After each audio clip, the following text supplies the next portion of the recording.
Vadodara railway station વિસ્તારમાં police દ્વારા surprise checking હાથ ધરવામાં આવ્યું હતું। ત્યારે ગઈકાલે બપોરના સમયે પ્લેટફોર્મ નંબર 2 ઉપર રેલવે થાંભલા નંબર 22 પાસે એક બાકડા ઉપર ગ્રે કલરની ટ્રોલી બેગ રાખી બેસેલા એક શંકાસ્પદ ઇસમને તેની પાસેની ટ્રોલી બેગમાં શું છે તેમ પૂછતા તેણે ટ્રોલી બેગમાં ગાંજો હોવાનું જણાવ્યું હતું। તેનું નામ પૂછતા બિકીકેશન લોનચેન્દ્ર બહેર ઘલાઈ રહે ગામ બલાકાંગિયા દાદા કાંગિયા તાલુકો બાલીગોડા જિલ્લો કંદમાલ રાજ્ય ઓડિશા જણાવ્યું હતું। તેને શંકાસ્પદ હાલતમાં પકડવામાં આવ્યો હતો।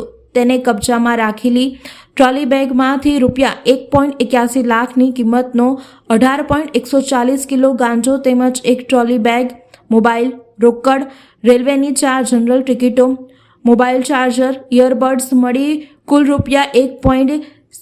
₹86 લાખનો મુદ્દામાલ કબજે કરીને વડોદરા રેલવે પોલીસે ગુનો દાખલ કરીને વધુ કાયદેસરની કાર્યવાહી હાથ ધરી છે।